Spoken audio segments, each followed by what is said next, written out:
नमस्कार, मैं हूं नीलू। तो देखिए, पीछे कुछ दिनों से बहुत चर्चा हो रही है कि बहुत जल्द इजराइल जो है वो गजा पर हमला करने वाला है और गजा को अपने कब्जे में लेने वाला है। लेकिन अब इजराइल का प्लान तो उसने बता दिया कि उसकी क्या मंशा है, लेकिन अब इसे लेकर ईरान क्या सोच रहा है। अगर गजा पर हमला होता है तो फिर ईरान इसको लेकर किस तरह की कार्रवाई कह लीजिए, या फिर क्या इजराइल के आमने सामने ईरान होगा गजा को लेकर। बातचीत करने के लिए मयंक मेरे साथ है। मयंक, पीछे कुछ दिनों से लगातार हम सुन रहे हैं, अप्रैल महीने से ही ये चल रहा है कि अब गजा पे कब्जा होगा, तब गजा पे कब्जा होगा। अब ऐसी खबर आ रही है कि 2.5 लाख फोर्सेस के साथ जो इजराइल है वो गजा में दाखिल होगा।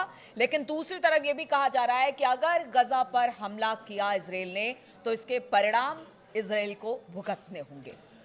देखिए, इसकी शुरुआत करें इसके पहले हम आपको ये बताना चाहेंगे कि कल इजराइल के हमले में गाज़ा में 4 पत्रकारों की मौत हो गई है और टोटल 7 लोग थे। ये 4 पत्रकार वो थे जो कि वहाँ पे कवर कर रहे थे कि कैसे फ़िलिस्तीनी जो हैं उन पे अत्याचार हो रहे हैं, वो किस तरह से किन हालात में रह रहे हैं। वो पत्रकार थे जो शरणार्थी कैंप है इसके सामने ही कैंप लगा के रह रहे थे और फ़िलिस्तीनियों के जो हालात थे वो दुनिया तक पहुँचा रहे थे। इनके ऊपर इजराइल ने हमला किया और 4 ऐसे पत्रकारों की जो है उसमें मौत हुई है। पूरे दुनिया के जितने जर्नलिस्ट हैं वो इसको क्रिटिसाइज कर रहे हैं, इजराइल को इस हमले के लिए इसकी आलोचना हो रही है। कल 26 लोगों की 26 फिलिस्तीनियों की कल फिर मौत हुई है जो कि खाने के लिए जो है वो लाइन में लगे हुए थे जहाँ पे फूड डिस्ट्रीब्यूशन होता है वहाँ पे। तो आप देखिए, फिलिस्तीन में लगातार हमले हैं इजराइल के और बहुत ही बुरे हालात हैं। ऐसे हालात हैं जो शायद शब्दों में जिनको डिस्क्राइब भी नहीं किया जा सकता। अब आपने जो सवाल पूछा कि गजा में नेतन्याहू क्या करना चाहते हैं, उसका एक शब्द में, एक लाइन में सीधा जवाब है कि नेतन्याहू पूरे गाजा पर कब्जा करना चाहते हैं। दूसरा सवाल कि ये कब होने जा रहा है। मंशा तो बहुत पहले से है। अब वो चाहते हैं कि पूरे गजा में इजराइल की फोर्सेस का कब्जा हो जाए। अब ये कब होगा, बहुत सारे एक्सपर्ट्स से मान के चल रहे हैं कि जैसे ही ट्रंप और पुतिन की मुलाकात जो कि अलास्का में होने वाली है, 15 अगस्त को होने वाली है, इस मीटिंग के फौरन बाद इजराइल अपना ऑपरेशन लॉन्च कर देगा।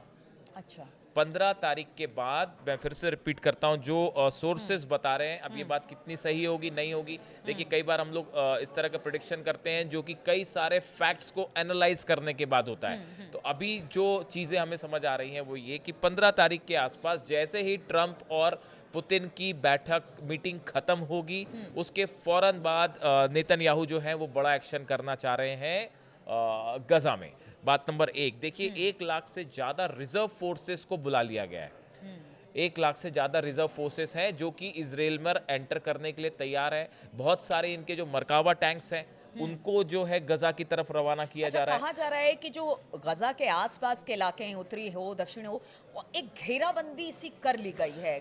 और ये घेराबंदी आज नहीं, कहा यह जा रहा है कि बहुत पहले से ये घेराबंदी शुरू कर दी गई थी और धीरे धीरे करके ये दाखिल होना। अब जैसे आप रिजर्व फोर्सेस की बात कर रहे हैं, यानी एक तरह से घेरने की कोशिश और गजा में कब्जा करने की कोशिश। देखिए, अगर आप ये 4-5 पॉइंट हम ऐसे डिसाइड कर सकते हैं जहां पे बड़ा एक्शन जो है वो इजराइल की तरफ से देखने को मिल रहा है। एक तो आप उत्तरी गजा में देखिए, यहाँ पे जो इजरायली फोर्सेस हैं वो काफ़ी एरिया में आगे बढ़ चुकी है। वैसे दूसरा गाजा सिटी है, गाजा सिटी का हाल तो हम सब जान रही हैं कि क्या हो रहा है। इसके अलावा देर अल बलाह, ये तीसरा इलाका है जहां पे इजरायली फोर्सेस काफ़ी अंदर तक दाखिल हो चुकी है। वैसे ही खान यूनिस वो इलाका है जहां पे हमास के साथ बड़ी तीखी लड़ाई चलती है इजराइल की फोर्सेस की, और यहाँ पे इजराइल के कई सारे सैनिक मारे भी गए हैं। तो ये खान यूनिस जो इलाका है ये सबसे ज्यादा चैलेंज बना हुआ है। और फिर है रफा। ये खान यूनिस और रफा, ये जो 2 इलाके हैं, ये ऐसी जगह है जहां पे इजराइल को जो है वो हमास से मुंह की खानी पड़ती है। जितने अटैक्स होते हैं, जितने गुरिल्ला वॉर के तहत जो अटैक होते हैं, वो इन 2 इलाकों में सबसे ज़्यादा होते हैं। तो अब देखिए, जो प्लान इजराइल का है वो बेसिकली यही है कि करीब 1 लाख सेना के साथ और टैंक्स के साथ सीधे कब्जे की कोशिश की जाए और जो बचे हुए फिलिस्तीनी हैं उनको गजा से एक कोने में कर दिया जाए या उनको वहां से हटा दिया जाए। एक सवाल यहाँ पर देखिए, ये कोशिश तो बहुत पहले से इजराइल की चल रही है, लेकिन इसके बावजूद ना तो हमास पीछे हटा, ना उसने हथियार त्यागे, ना जो फिलिस्तीनी है वो कहीं भी आसपास कहा गया आप जॉर्डन चले जाइए, आप कतर चले जाइए, बहुत सारे ट्रम्प की तरफ से भी ऑप्शन दिए गए कि हम पैसे दे देते हैं, उनको बसा दिया, लेकिन वो छोड़ने को तैयार नहीं है। देखो, ऐसे में अभी अगर पूरे गजा की 41 किलोमीटर का पूरा गजा एरिया है, अभी भी कहा जा रहा है कि 19 से 20 लाख लोग अगर पूरे गजा की बात कर ली जाए अभी भी वहां पर हैं। ऐसे में कितनी बड़ी चुनौती होगी इजराइल के लिए वहां पर घुसकर हमला करना और कब्जा करना। देखिए, उत्तरी गजा में अभी भी जो है 3 लाख के आसपास हाँ। लोग हैं। गजा सिटी में 7,40,000 के आसपास लोग हैं। देर अल बला में हमने जो बताया वहाँ पे 4 लाख लोग हैं। खान यूनिस में 6 लाख से ज़्यादा लोग हैं और रफ़ा में 30,000 से ज़्यादा लोग हैं। तो अभी भी काफ़ी सारी संख्या में यहाँ पे फिलिस्तीनी है और इनको हटाना उतना आसान नहीं है। अब देखिए नेतन्याहू क्या चाह रहे हैं। कल जो नेतन्याहू का बयान आया वो ये बयान है उनका कि हम ये नहीं चाहते कि हम गजा पे कब्जा करें, हम गजा को आज़ाद करना चाहते हैं। ये कैसी ये आज़ादी? फिलिस्तीन का ये नेतन्याहू का नया एक शगुफा है। अब ये क्या, इनसे क्या कहने का मतलब है कि आप आज़ाद करना चाहते हैं? तो ऐसा जो डिफेंस एक्सपर्ट्स हैं वो ये बता रहे हैं कि नेतन्याहू बेसिकली ये चाह रहे हैं कि जो एरिया बॉर्डर से लगा हुआ है इजराइल के, एक तो इसमें एक बफर जोन बन जाए। ये ऐसा बफर जोन होगा जहाँ पे ज्यूस यहूदी जो बस्तियां हैं उसको हाँ। बसा दिया जाए। हाँ। ये देखिए दो डिफरेंट चीजें हैं। पहले जो नेतन्याहू हमले कर रहे थे वो एक प्रकार से गजा में फोर्सेस के दम बफर पर, जोन इसलिए क्योंकि उसका दखल हो इजराइल का देखिए उस ये पूरे एरिया इसमें अंतर है दोनों हाँ। में। एक आप किसी, अगर आप गजा में अपनी फोर्सेस भेज के दक्षिणी गजा का जो इलाका है या वो जो इजराइल की सीमा से जुड़ा हुआ है, इसमें आप अपनी सेना के दम पे उस इलाके पे कब्जा कर लें, ये एक स्थिति है। और है। दूसरी स्थिति ये है कि आप उस इलाके में फोर्सेस भेजने के बाद ज्यूज को, यहूदीज को, इजरायली लोगों को आप उस एरिया में बसा दें, उनकी कॉलोनीज बना दें।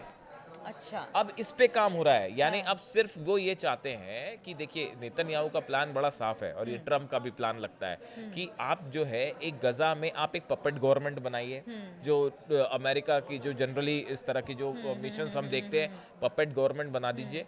उसके बाद जो है एक बड़े हिस्से पे, एक बड़ी ज़मीन पे गजा की, उस पे कब्जा करिए।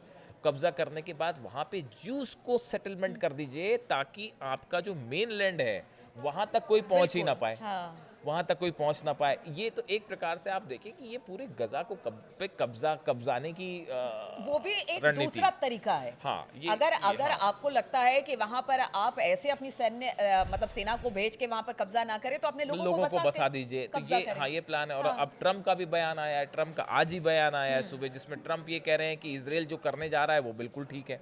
और उन्होंने जो है वो 7 अक्टूबर वाला, उनकी शह के तो 7 अक्टूबर का जो हमला हुआ वो उन्होंने याद दिला दिया 2023 वाला कि भाई ये जो है आप उस दिन को याद करिए जब हमास ने हमले किए थे।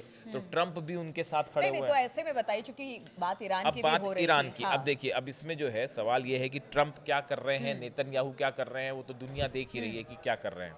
लेकिन सवाल ये है कि अब ईरान क्या करेगा। देखिए ईरान की तरफ से एक बात तो ये है कि ये शायद आपको सामने दिखे ना, लेकिन एक बड़ी तैयारी ईरान की तरफ से जारी है गजा को लेकर। अगर गजा पे के अंदर इजरायली सेना घुसती है तो ईरान की तरफ से क्या रिप्लाई होगा, इसको लेकर ईरान के जो 2-3 बयान आए हैं। ईरान का कहना है कि इजराइल गजा में यहूदी बस्तियां बसाना चाहता है। देखिए हमने भी आपको यही कहा, ईरान भी यही कह रहा है। ये उन्हें कतई मंजूर नहीं है। अगर इजराइल अपने कदम पीछे नहीं हटाता है तो इसका अंजाम बहुत बुरा होगा। सीधी धमकी ईरान की तरफ से दी गई है इजराइल को कि अगर गजा के अंदर घुसने की कोशिश करते हो, आप 1 लाख सैनिकों के साथ गजा में कब्जा करने की कोशिश करते हो तो इसका अंजाम बुरा होगा। अरब के कई ऐसे देश हैं जो अब इसका विरोध कर रहे हैं, इजराइल के इस कदम का विरोध कर रहे हैं। अगर ये भी माना जा रहा है कि अगर नेतन्याहू पीछे नहीं हटते हैं और गजा में एक ऑल आउट वॉर करने की कोशिश करते हैं तो ईरान फिर से हमला कर सकता है इजराइल के ऊपर। जंग के लिए, इजराइल से के साथ जंग करने के लिए ईरान फिर तैयार है। देखिए हमने पिछली बार भी देखा जिस तरह से लेबनान में हमले हुए, जिस तरह से हिजबुल्लाह पर हमले हुए थे, उसके बाद जो है उनके समर्थन में ईरान ने जो है इजराइल इसराइल पर हमला किया और निशाना बनाया। ये मैं पिछले अटैक की बात कर रहा हूँ, इन 12 दिन के वॉर की बात नहीं कर रहा हूँ, जब 180 से ज़्यादा बैलिस्टिक मिसाइल्स ईरान ने फायर की थी, जब हसन नसरल्ला के ऊपर अटैक हुआ था, उनका असैसिनेशन हुआ था, उसके बाद की बात कर रहा हूँ। तो देखिए ईरान, पहली बात तो ये है कि ईरान का ने जो भी स्टैंड रखा है गाजा पे, वो हमेशा उस पर कायम रहा है, वो उस पर चेंज नहीं हो रहा है उसका स्टैंड। और दूसरी चीज़ ये है कि ईरान की तरफ से ये कहना कि भाई इसका अंजाम बहुत बुरा होगा, अब ये माना जा रहा है कि अगर इस नेतन्याहू गजा में एंटर करते हैं, देखिए सऊदी क्या करेगा पता नहीं, जॉर्डन क्या करेगा पता नहीं, वो अपनी कतर बात क्या जरूर करेगा कह रहा है, पता निंदा नहीं, जरूर कर रहा है, लेकिन क्या करेगा लेकिन नहीं पता। ईरान क्या हाँ। करेगा इसके बारे में बिल्कुल भी डाउट में मत रहिए। अगर गजा में नेतन्याहू की एंट्री 1 लाख सैनिकों के साथ हुई तो बहुत सारे एक्सपर्ट से मान के चल रहे हैं कि आप फिर देखेंगे कि वैसी आसमान में मिसाइल्स दिखाई देने वाली हैं इसराइल के ऊपर, जैसे पिछली बार दिखाई दी थी। दूसरी चीज देखिए कि इसराइल की तरफ से, ईरान की तरफ से कहा गया है कि ये नरसंहार है जो आप कर रहे हैं, हाँ, वो तो शुरू से कह रहा है। अब नई दिल्ली में जो भारत में, न्यू दिल्ली में जो ईरान की एम्बेसी है, इसकी तरफ से एक्स जो सोशल मीडिया साइट है उस पर लिखा गया है कि अमेरिका भारत व यूक्रेन में युद्ध के लिए संदिग्ध वित्त पोषण का आरोप लगाता है। ये इन्होंने कहा, ये सैंक्शन टैरिफ की बात कर रहा है जो ये कहा गया, जबकि साथ ही आईसीसी से दोषी ठहराए गए युद्ध आरोपियों का व्हाइट हाउस में स्वागत करता है। ये अमेरिका की जो डुअल नीति है इसके बारे में बात हो रही है। फिर वो आगे ये कह रहा है इजराइल को हथियार मुहैया कराकर खुद को गाजा में चल रहे नरसंहार में निर्विवादित रूप से भागीदार बनाता है, यह चरम पाखंड है। ये ये ईरान की एम्बेसी की तरफ से बात कही गई जो कि भारत आप में अगर है। हथियार सप्लाई करें तो आप ठीक हैं, गजा में जिस तरह से आप इसराइल को हथियार सप्लाई कर रहे हैं, नरसंहार गजा में हो रहा है, और लेकिन दूसरी वहाँ तक- तरफ हाँ, पीस की बात हो रही पीस है, की बात यानी आप होती है। एक तरफ जो है ये ईरान का जो एम्बेसी है वो ये कह रही है अमेरिका को कि आप एक तरफ तो हथियार दे रहे हो इसराइल को और कह रहे हो कि गजा में जो है और गजा में क्या हो रहा है वो सब जान रहे हैं, और उसके बाद फिर पीस की भी बात कर रहे हो, तो ये कह रहा है कि ये अमेरिका का पाखंड है, ये अमेरिका का दोगलापन है। तो अब देखिए अभी जो स्थिति है गजा में, ये 15 तारीख को जो मीटिंग होने वाली है यानी 15 तारीख के बाद ट्रंप की और decide। पुतिन की जो बैठक है, इस बैठक में कई सारी चीजें तय होने वाली हैं। यूक्रेन और रशिया युद्ध का क्या होगा, रूस की युद्ध का क्या होगा, ईरान के न्यूक्लियर प्रोग्राम का क्या करना है, टैरिफ वॉर को लेकर क्या होगा, इंडिया और रूस के बीच में जो तेल व्यापार है इसको लेकर अमेरिका का स्टैंड जो टैरिफ है वो सॉफ्ट होगा या हार्ड होगा।